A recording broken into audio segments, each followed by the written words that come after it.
ಯಾವುದೇ ರಾಜಕೀಯ ಪಕ್ಷಕ್ಕೆ ಸೇರಿದವರಲ್ಲ ಸರ್, ಅಥವಾ ಇಲ್ಲಿ ಯಾವುದೇ ರಾಜಕೀಯ ಪಕ್ಷವನ್ನು ನಾವು ಇನ್ವೈಟ್ ಮಾಡಿಲ್ಲ. ಇದು ಸಂಪೂರ್ಣವಾಗಿ ನಂಜನಗೂಡಿನ ನಾಗರಿಕರಿಂದ ಏನಾದರೂ ಒಂದನ್ನು ತೀರ್ಮಾನ ತಗೋಬೇಕು. ಮುಂದಿನ ದಿನಗಳಲ್ಲಿ ಇದೇ ರೀತಿ ಮುನ್ಸಿಪಾಲ್ಟಿಯಿಂದ ಖಾತೆ ಬದಲಾವಣೆ ವಿಚಾರ ಇರ್ಬೋದು, ಕೆಲವು ಪ್ರದೇಶದಲ್ಲಿ ನೀರು ನಿಮ್ಮ ಪತ್ರಿಕೆಯಲ್ಲಿ ಪ್ರಕಟಣೆ ಹೊರಡಿಸಿ ಮುಂದಿನ ಶನಿವಾರ 11 ಗಂಟೆಗೆ ನಾವು ನಗರದ ನಂಜನಗೂಡು ಉಲ್ಲಳ್ಳಿ ರಸ್ತೆಯಲ್ಲಿರುವ APMC ಆವರಣದಲ್ಲಿ ಎಲ್ಲ ನಂಜನಗೂಡಿನ ನಾಗರಿಕರು ಯಾರಿಗೆ ಸಮಸ್ಯೆ ಇದೆ, ಈ ಒಂದು ನಗರಸಭೆಯಿಂದ ಯಾರ್ಯಾರಿಗೆ ಏನೇನು ಕೆಲಸ ಆಗ್ತಾ ಇಲ್ಲ, ಜೊತೆಗೆ ಕುಡಿಯೋ ನೀರು ಇರ್ಬೋದು, ರಸ್ತೆ ಸಮಸ್ಯೆ ಇರ್ಬೋದು, ವಿದ್ಯುತ್ ಶಕ್ತಿ ಸಮಸ್ಯೆ ಇರ್ಬೋದು, UGD ಸಮಸ್ಯೆ ಇರ್ಬೋದು, ಖಾತೆ ಬದಲಾವಣೆ ವಿಚಾರವಾಗಿರ್ಬೋದು, ಇವೆಲ್ಲರ ಬಗ್ಗೆನೂ ಒಂದು ಕೂಲಂಕುಷವಾಗಿ ನಾವು ಸಭೆ ಮಾಡಿ ಆ ಸಭೆಯಲ್ಲಿ ಸಾರ್ವಜನಿಕರಿಂದ ಅಭಿಪ್ರಾಯವನ್ನು ಕಲೆಕ್ಟ್ ಮಾಡಿ ಆ ಜನಗಳು ಅವತ್ತು ಏನು ತೀರ್ಮಾನ ಮಾಡ್ತಾರೆ, ಇಲ್ಲ ರಾಜಕಾರಣಿಗಳನ್ನ ಮೀಟ್ ಮಾಡೋದಾ, ಇಲ್ಲ ಅಧಿಕಾರಿಗಳನ್ನ ಮೀಟ್ ಮಾಡೋದಾ, ಏನನ್ನ ಮಾಡಿದ್ರೆ ನಮ್ಮ ನಾಗರಿಕರಿಗೆ ಸಮಸ್ಯೆಗಳಿಗೆ ಸ್ಪಂದನೆ ಸಿಗುತ್ತೆ ಅನ್ನೋದ್ರ ಬಗ್ಗೆ ಚರ್ಚೆ ಮಾಡಿ ಅವತ್ತೊಂದು ದಿವಸ ನಾವು ಏನಾದರೂ ಒಂದು ಮುಂದಿನ ದಿನಗಳಲ್ಲಿ ಒಂದು ಹೋರಾಟದ ಹಾದಿನ ಹಮ್ಮಿಕೋಬೇಕಾ, ಅಥವಾ ನಮ್ಮ ಒಂದು ಮನವಿನ ರಾಜಕಾರಣಿಗಳು ಅಧಿಕಾರಿಗಳು ಸ್ಪಂದಿಸಿ ಕೆಲಸ ಮಾಡಿಕೊಡ್ತಾರ ಅನ್ನೋ ವಿಚಾರವಾಗಿ ಚರ್ಚೆ ಮಾಡಲಿಕ್ಕೆ ಪೂರ್ವಭಾವಿ ಸಭೆನ ನಾವು 11ನೇ ಮುಂದಿನ ಶನಿವಾರ 11 ಗಂಟೆಗೆ ನಂಜನಗೂಡಿನ APMC ಆವರಣದಲ್ಲಿ ನಾವು ಸಭೆ ಸೇರಲಿಕ್ಕೆ ಒಂದು ತೀರ್ಮಾನ ಮಾಡಿದ್ದೇವೆ. ಎಲ್ಲ ನಂಜನಗೂಡಿನ ನಾಗರಿಕ ಬಂಧುಗಳು ಏನು ತೀರ್ಮಾನ ತಗೋತಾರೆ ಆ ಒಂದು ತೀರ್ಮಾನಕ್ಕೆ ನಾವೆಲ್ಲ ಬದ್ಧರಾಗಿ ನಿಮ್ಮಗಳ ಮುಖಾಂತರ ಒಂದು ವಿಚಾರ ಪತ್ರಿಕೆಯಲ್ಲಿ ಬರೋದ್ರಿಂದ ಏನಾದರೂ ಒಂದು ವೇಳೆ ರಾಜಕಾರಣಿಗಳು ಆಯ್ಕೆಯಾಗಿರೋ ನಗರಸಭೆಯಿಂದ ಆಯ್ಕೆಯಾಗಿರೋ ಜನಪ್ರತಿನಿಧಿಗಳು ಅಥವಾ ಅಧಿಕಾರಿಗಳು ಯಾರಾದರೂ ನಮ್ಮ ನಂಜನಗೂಡಿನ ನಾಗರಿಕರ ಒಂದು ಮನವಿಗೆ ಹೋಗೊಟ್ಟು ನಮ್ಮನ್ನೇನಾದರೂ ಅವರು ಕರೆಸಿ ಮಾತನಾಡಿ, ಇಲ್ಲ ನಿಮ್ಮ ಸಮಸ್ಯೆಗಳಿಗೆ ನಾವು ಸ್ಪಂದಿಸ್ತೀವಿ, ನಾವು ಮುಂದಿನ ದಿನಗಳಲ್ಲಿ ನಗರಸಭೆಯಿಂದ ಆಗಬೇಕಾದ ಎಲ್ಲ ಕೆಲಸಗಳನ್ನು ನಾವು ಮಾಡಿಕೊಡ್ತೀವಿ ಅನ್ನೋದಾದರೆ ನಾವು ಅವ್ರಿಗೂ ಕೂಡ ಬೆಲೆ ಕೊಟ್ಟು ನಾವು ಅಲ್ಲಿಗೆ ಅದನ್ನು ಕೈ ಬಿಟ್ಟು, ಇಲ್ಲ ಒಂದು ವೇಳೆ ಅವರಿಗೆ ನಮಗೆ ಸೂಕ್ತವಾದ ಒಂದು ಏನೋ ಸಿಗಲಿಲ್ಲ ಅಂದಾಗ, ಅವರಿಂದ ಏನೋ ಸ್ಪಂದನೆ ಸಿಗಲಿಲ್ಲ ಅಂದಾಗ ನಾವೆಲ್ಲರೂ ಸೇರಿ ನಾಗರಿಕರು ಮುಂದಿನ ದಿನಗಳಲ್ಲಿ ಯಾವ ತೀರ್ಮಾನ ತಗೊಂಡ್ರೆ ನಾಗರಿಕರಿಗೆ ಅನುಕೂಲ ಆಗ್ತದೆ, ನಂಜನಗೂಡು ನಾಗರಿಕರಿಗೆ ಅನ್ನೋದನ್ನ ಚರ್ಚೆ ಮಾಡಲಿಕ್ಕೋಸ್ಕರ ನಾವು ಒಂದು ಸಭೆ ಸೇರಿ ಸಭೆಯಲ್ಲಿ ತೀರ್ಮಾನ ಮಾಡಲಿಕ್ಕೆ ಈ ಒಂದು ನಿಮ್ಮ ಮುಖಾಂತರ ಪ್ರೆಸ್ ಮೀಟ್ ಮಾಡಿ ಎಲ್ಲ ಪತ್ರಿಕೆಗಳಲ್ಲಿ ಪ್ರಕಟಣೆ ಹೊರಡಿಸಿ ನಮಗೆ ಅನುಕೂಲ ಮಾಡಿಕೊಡ್ತೀರಾ ಅನ್ನೋ ಒಂದು ಸದುದ್ದೇಶದಿಂದ ಇವತ್ತು ಈ ಕೆಲಸವನ್ನು ಮಾಡ್ತಾ ಇದ್ದೀವಿ ಸರ್. ತಮ್ಮೆಲ್ಲರಿಗೂ ಧನ್ಯವಾದಗಳು. ಜನ ಇದ್ದಾಗ ನಾನು ಹೋಗ್ತೀನಿ, ಅವ್ರ ಜೊತೆ ನಾವು ಬೆಳೆಸ್ಕೊಂತೀವಿ, ನಾವು ಕೆಲಸ ಮಾಡ್ಕೊತೀವಿ, ಬಂದ್ಬಿಡ್ತೀವಿ. ಇನ್ಯಾರೋ ರಾಜಣ್ಣನೋ ಅರ್ಥವರು ಅಥವಾ ನಾಗೇಂದ್ರ ಅವರು ಏನೋ ಹೋಗ್ತಾರೆ, ಅವ್ರ ಕೆಲಸವನ್ನು ಮಾಡ್ಕೊಂಡು ಬರ್ತಾರೆ. ಬಟ್ ಒಬ್ಬ ಸಾಮಾನ್ಯ ಮನುಷ್ಯ ಸರ್, ಒಂದು ಯಾವುದೋ ಒಂದು ಸಣ್ಣ ಸಾಹಿತ್ಯ ತೀರ್ಮಾನ ಬರ್ತದೆ, ಹೆಚ್ಚಿನ ಸಂಖ್ಯೆಯಲ್ಲಿ ಯಾವುದಕ್ಕೆ ಒತ್ತು ಕೊಡ್ತಾರೆ ಅದ್ರ ಬಗ್ಗೆ ನಾವು ಮುಂದಿನ ದಿನಗಳಲ್ಲಿ ಕಾರ್ಯಪ್ರವೃತ್ತರಾಗೋಣ ಅನ್ನೋದು ನಮ್ಮ ಎಲ್ಲ ಅಭಿಪ್ರಾಯ.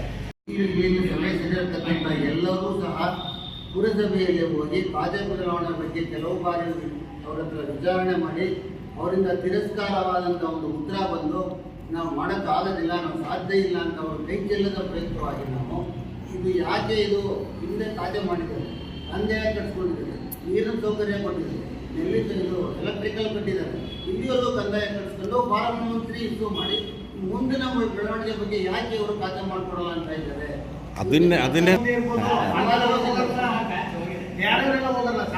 ತಿರಸ್ಕಾರ ಮಾಡಿಕೊಂಡು ಅವರಿಂದ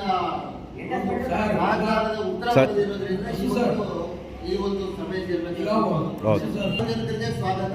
ಹೀಗೆ ಒಂದು ಮಾಡಿ ಒಂದು ನಗರಸಭೆಗೆ ತಲುಪಿದಾಗ ಜನಪ್ರತಿನಿಧಿಗಳಾದರೂ ಹೆಚ್ಚಿಸ್ಕೊತಾರೆ ಅಥವಾ ಅಧಿಕಾರಿ ವರ್ಗನಾದರೂ ಹೆಚ್ಚಿಸ್ಕೊತಾರೆ, ಸರ್ಕಾರನಾದರೂ ಹೆಚ್ಚಿಸ್ಕೊತಾರೆ. ಒಂದು ಸಾರ್ವಜನಿಕರಿಗೆ ಅನುಕೂಲ ಆಗಲಿ ಅನ್ನತಕ್ಕಂಥ ಒಂದು ಈ ಸುದ್ದಿಗೋಷ್ಠಿ ಮೂಲಕ ಆಮೇಲೆ ನಂಜನಗೂಡಿನ ನಾಗರಿಕರು ತುಂಬಾ ಒಂಥರ ಗೋವಿದ್ದಂಗೆ ಸರ್. ಬೇರೆ ಕಡೆ ಹೋಗಿ ಗಲಾಟೆ ಮಾಡಿ ಕೆಲಸ ಮಾಡಿಸ್ಕೊಳ್ತಾರೆ. ಇಲ್ಲಿ ನಮ್ಮಲ್ಲಿ ಯಾರು ಆ ರೀತಿ ಎಷ್ಟು ದಿವಸ ಅಂತ ಕಾಯೋದು ಸರ್. ನಾವು ತಾನೆ ಯಾರಾದ್ರೂ 4 ಜನ ಮುಂದೆ ಬಂದ್ರೆ ಇನ್ನೊಂದು 4 ಜನ ಬಡವರ ಬಗ್ಗರಿಗೆ ಅನುಕೂಲ ಆಗಲಿ ಅನ್ನೋ ಸದುದ್ದೇಶ ಬಿಟ್ಟರೆ ನಾವು ಇವತ್ತು ಯಾವುದೇ ರಾಜಕೀಯ ವ್ಯಕ್ತಿಗಳನ್ನಾಗಲಿ ಅಥವಾ ಅವರಿಂದ ಪ್ರೇರೇಪಣೆ ಪಡೆದಾಗಲಿ ಅಥವಾ ಜನಪ್ರತಿನಿಧಿಗಳು ಯಾರು ಗೆದ್ದು ಅಥವಾ ಸೋತಿರೋ ರಾಜಕಾರಣಿಗಳಿದ್ದಾರೆ ಯಾರನ್ನೂ ಸೇರ್ತಿಲ್ಲ ಸರ್. ಹಾಗೆ ಪಕ್ಷಾತೀತವಾಗಿ ಆಗಬೇಕು ನಂಜನಗೂಡು ಜನತೆಗೆ ಅನ್ನೋ ಕಾರಣದಿಂದ ನಾವೆಲ್ಲ ಪಂಚಾಯತ್ರು ಮಧ್ಯದ ಕುಳಿತುಕೊಂಡು ಮಾತಾಡ್ದೋ ಏನಾದರೂ ಒಂದು ಮಾತಾಡೋಣ ನಂಜನಗೂಡಿನಲ್ಲಿ ಅನ್ನೋ ಕಾರಣಕ್ಕೆ ಇವತ್ತು ಈ ಸಭೆ ಮಾಡಿ ಈ ಸಭೆ ಮುಖಾಂತರ ಎಲ್ಲರೂ ಯಾರಿಗೆ ಸಮಸ್ಯೆ ಇದೆ ಅವ್ರೆಲ್ಲರೂ ಶನಿವಾರ ಸೇರಿಸಿದ್ದ ಅವತ್ತು ಅವ್ರು ಏನು ತೀರ್ಮಾನ ತಗೊಳ್ತಾರೆ, ಮುಂದಿನ ದಿನಗಳಲ್ಲಿ ಹೋರಾಟ ಮಾಡಬೇಕಾ, ಅಲ್ಲ ಇನ್ಚಾರ್ಜ್ ಮಿನಿಸ್ಟರ್ ನೋಡ್ಬೇಕಾ, MLA ಅವ್ರು ನೋಡ್ಬೇಕಾ, ಏನ್ ತೀರ್ಮಾನ ಹೇಳ್ತಾರೆ ಮೆಜಾರಿಟಿ ಮಾಡಿ ಅನ್ಯಾಯ ಕೂತ್ಕೊಂಡಿದ್ದಾರೆ. ಎಲ್ಲ ಮಾಡಿದ್ರೆ 1-2 ಬಾರಿ ರಿಜಿಸ್ಟ್ರೇಷನ್ ಆಗಿದೆ. ಅದು ಇವಾಗ ಹೊಸದಾಗಿ ಕಾವೇರಿ 2 ತಂತ್ರಾಂಶ ಬಂದಾಗ ಅದು ಮುನ್ಸಿಪಲ್ ಇರತಕ್ಕಂಥ ಕಟ್ಟೆ ನಮ್ಮ ಕಾವೇರಿ 2 ತಂತ್ರಾಂಶಕ್ಕೆ ಇಂಡೀಕರಣ ಆಗ್ಬೇಕು. ಅದು ಮಾಡ್ಕೊಡ್ಬೇಕಂತ ಪುರಸಭೆ ಮಾಡ್ಕೊಡ್ಬೇಕು. ಅದನ್ನ ಇವಾಗ ಮಾಡ್ಕೊಳ್ತಾರೆ. ಸಂತೃಪ್ತಿ ಪಡಿಸಿಲ್ಲ ಅಂತ ಕಾಣುತ್ತೆ. ಹೈಕೋರ್ಟ್ ಹೋಗ್ಬೇಕು. ಹೈಕೋರ್ಟ್ ಹೋಗಿ ಪರಿಹಾರ ಆಗಲ್ಲ. ಏನೋ ಇತಿಮಿತಿದೆ, ಜನ ದುಡ್ಡು ಕೊಟ್ಟು ಕೆಲಸ ಮಾಡ್ಕೊಳ್ಳೋಕು ರೆಡಿ ಇದ್ದಾರೆ. ಅಬ್ನಾರ್ಮಲ್ ಕೇಳಿದಾಗ ಕೊಡಕ್ಕೆ ಈಗ ಒಂದು ಖಾತೆ ಮಾಡಕ್ಕೆ 15,000 ಎಲ್ಲ ಕೊಡ್ತಾರೆ ಸರ್. 2,000 ಕೊಡೋದು ಸಹಜ. ಪೂರ್ತಿ ಸರ್ ಸದ್ಯಕ್ಕೀಗ ಗೋಗಳ ಇಲ್ಲಿ ಕುಂತು ಅಪಾದನೆ ಮಾಡಿದ್ರೆ ನಾವು ನಾವು ಯಾರಿಗೂ ಊಟ ಬಟ್ಟೆಗೆ ತೊಂದರೆ ಇಲ್ಲ ಸರ್. ನಾವೆಲ್ಲ ಊಟ ಬಟ್ಟೆಗೆ ನೆತ್ತಿದ್ದೀವಿ, ಲಕ್ಸುರಿ ಇಲ್ಲದೆ ಇರ್ಬೋದು, ಊಟ ಬಟ್ಟೆಗೆ ನೆತ್ತಿದ್ದೀವಿ. ನಮ್ಮಿಂದ ಯಾರಿಗಾರ 4 ಜನಕ್ಕೆ ಅನುಕೂಲ ಆಗಲಿ ಅನ್ನೋ ಸದುದ್ದೇಶ ಬಿಟ್ಟರೆ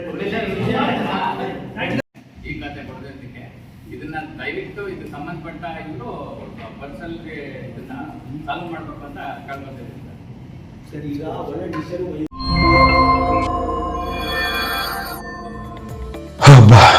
ಮಲಗಿದ್ಮೇಲೆ ಮೈಕೈ ನಾವು ತಡೆಯೋಕ್ಕಾಗಲ್ಲಪ್ಪ.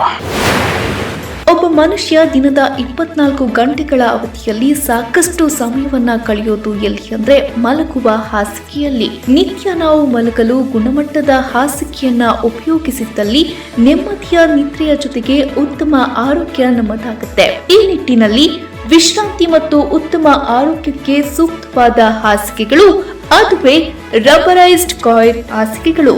ರಬ್ಬರೈಸ್ಡ್ ಕಾಯಿಲ್ ಹಾಸಿಗೆಗಳ ಬಗ್ಗೆ ಡೌಟೇ ಬೇಡ. ಲಾಂಗ್ ಟೈಮ್ ಸರ್ವಿಸ್ ಮತ್ತು ವ್ಯಾರಂಟಿಯನ್ನ ಹೊಂದಿದೆ. ಉತ್ಕೃಷ್ಟ ಗುಣಮಟ್ಟದ ಹಾಸಿಗೆಗಳು ಸ್ಪರ್ಧಾತ್ಮಕ ದರಗಳಲ್ಲಿ. ಇದಲ್ಲದೆ ಮನೆಗೆ ಬೇಕಾಗುವ ಎಲ್ಲಾ ಬಗೆಯ ಫರ್ನಿಚರ್ಸ್ಗಳು ಕೂಡ ಲಭ್ಯ. ಇನ್ನೇಕೆ ತಡ, ಇಂದೇ ಭೇಟಿ ನೀಡಿ comfort zone, unit of Karnataka coir farm and allied industrial corporation. ನಮ್ಮ ಶಾಖೆಗಳು Nanjumalige circle, Shivarampete, Yadavagiri industrial area ಮತ್ತು ಕಾಳಿದಾಸ ರಸ್ತೆ, ಮೈಸೂರು. ಸಂಪರ್ಕಿಸಿ